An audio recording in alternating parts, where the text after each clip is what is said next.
Well, hi, Washington. Hi, Judy. Nice to meet you. I'm Ariana. Hi, thanks for having us. Hi. Well, I want to talk about one of the most exciting things about season 2. We get the song King of the Ho. King of the Hoes. It's genuinely stuck in my head. Like, we only get a snippet, but I really like the song. Thank you so much. Judy, as a ho yourself, what do you think of the King of the Ho song?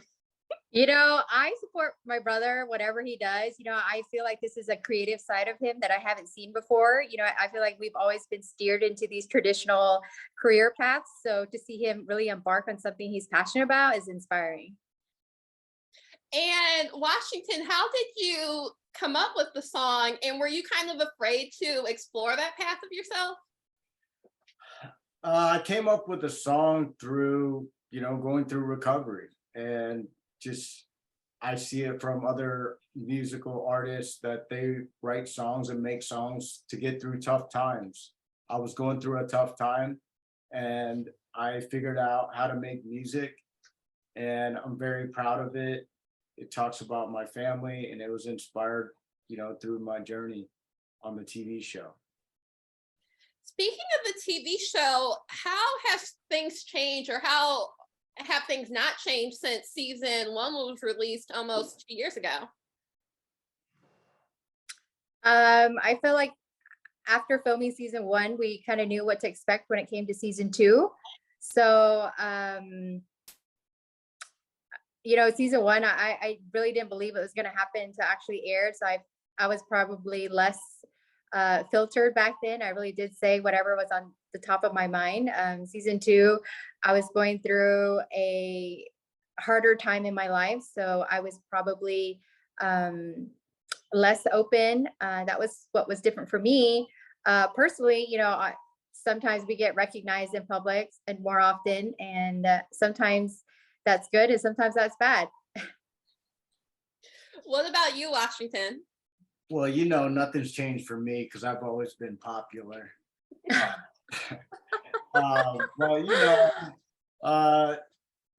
few more people notice me. I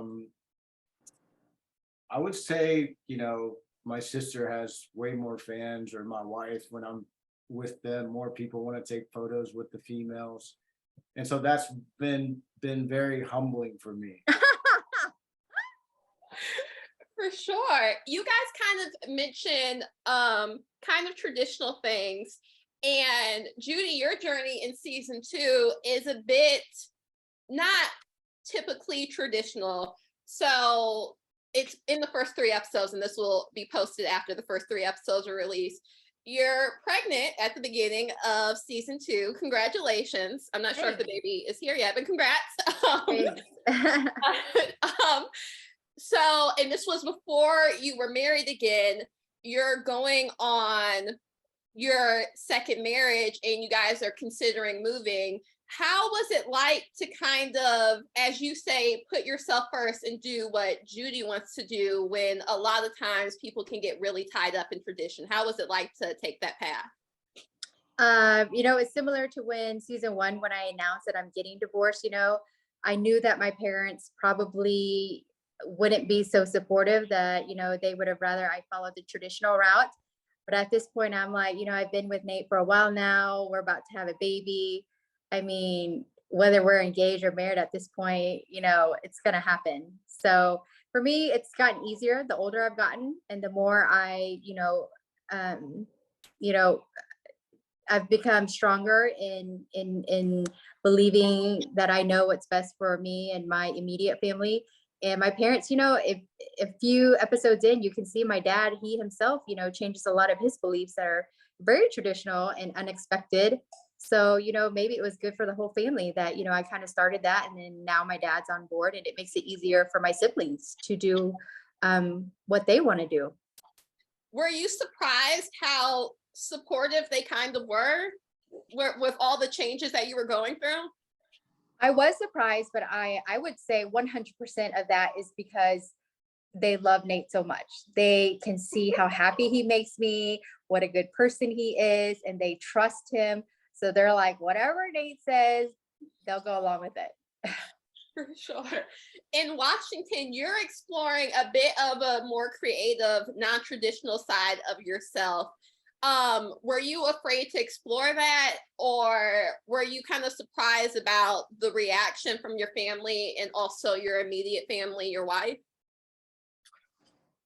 I, you know, of course, I'm Asian and I'm a male, and anytime we want to explore something creative, it's a scary process.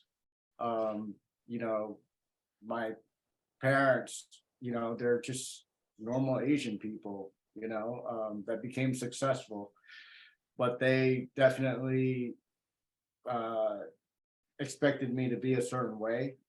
I'm glad I explored my creative. My biggest inspiration for that was my son, Roosevelt. He writes books and he loves to sing. And as a father, I want to give him the most opportunity as possible to be successful or happy in what he wants to do. And his dream was, to always, do something, be a star. And so I had this great opportunity to, make the show. Once I had the show, I said, hey, I can make a song and present it to HBO Max. And fortunately, they embraced it. They embraced my journey. And I hope it gives other Asian people out there hope that, anything's possible if you put your mind to it. You don't have to be, what society or your parents expect you to be who you want to be. And I hope Yeah, that your family actually comments that this season that you seem so much happier. Do you think exploring this creative side has helped out with your sobriety, of not feeling so rigid in these traditional expectations that maybe your parents are actually kind of over at this point as well? yes, I think it's definitely it makes me really happy. I'm smiling on the inside. I'm really proud. A lot of people think Kanye West is crazy, but to me, he's inspirational. He's innovative. He's not afraid to be himself. And he's married to a reality star, and they're both billionaires. Guess what? I got a shot with my wife too. Sure. Judy, I kind of felt like in the first couple episodes of season 2 that you're kind of misunderstood because you're not a hugger. I didn't really think that was odd. Did you feel like you were misconstrued because you're not super touchy-feely? Yes, I very much believe that. I think just people have different ways of expressing affection. I just prefer not to have physical contact with other people. I can wave and say hi, and I spend a lot of time with my family. I'm there for them. I'm like, doesn't that show you that I care about you and love you? Yeah. I thought it was funny because they're like, but you hugged your best friend the other day. And it was just like, yeah, well, I don't see her every day. And I feel like, especially you going on this pregnancy journey and going to the doctor all the time, maybe you just want your personal space at this point. And Yeah. that it's nothing personal. It's Yes. A lot of the show obviously is about family, but it's a lot about interacting with in-laws. How is that kind of like to show not only how it is to be on the outside coming into the Ho family, but even Judy, with you being friends with Nate's sister and kind of showing the dynamics of in-laws? For me, it's a lot easier than what Washington's going through with his in-laws. Nate has 4 sisters, but they all like love Nate. That he's like their little brother. So they're always super supportive of us and always like looking out for us. And I think it just shows the interesting dynamic of, they're also a traditional Vietnamese family, and the way they interact with each other compared to how the Ho family is. Washington, though, has a different experience with his in-laws. Yeah, the furniture, for example. my in-laws are, No, we don't know. yeah, I'm gonna have to tune in. But I'm very, I was Leslie's parents pop in on the show.